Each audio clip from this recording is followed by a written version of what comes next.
70. godina ovdje u Novom Pazaru Odbor Islamske zajednice donosi odluku da se od 15 džamija zatvori skoro 10,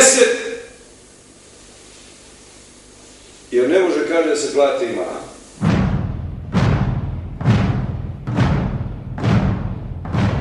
Zamisli, u ovom našem pazaru ovdje, to nije bilo davno, to je bilo prije 30 godina.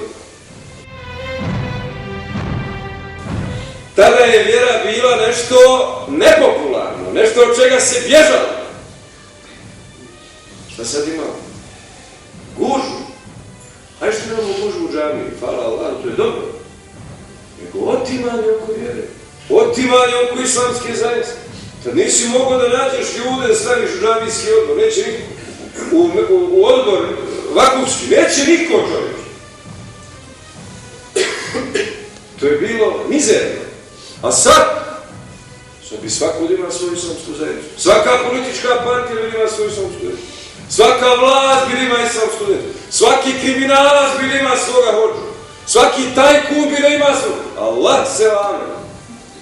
S jedne strane ti dođe muka, a s druge strane to su bešareti pobjede. To su muštulukđije pobjede. Jer ti svi negativci, oni namirišu gdje je pobjeda.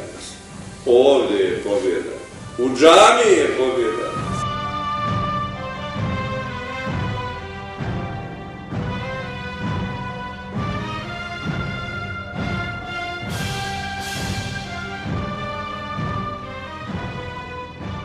Što bi se oni otimali za nešto što ne vrijedi? Što se nisu otimali kad nam se islamska zajednica raspadala ko one stare čeremide na vakufskim kućama? Tad su bježali svi od islamske zajednice. A sad bi svi da.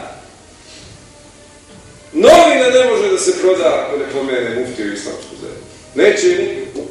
Nije popularno. Ne mora da izmisle vijeze. Da napišu bruku neku tamo, muftija skupio pare u Luksemburgu i to je bruka i onda svi kupuju novine zbog te bruke. Zamisli. I tako dalje. Da i mi nas ne bi imali šta javi na mjestima, niti bi imali prodat novine. To je malo neukusno kad slušaš, ali zapamtite da je to i šaret i bešaret pobjede. To su bešaret i pobjede.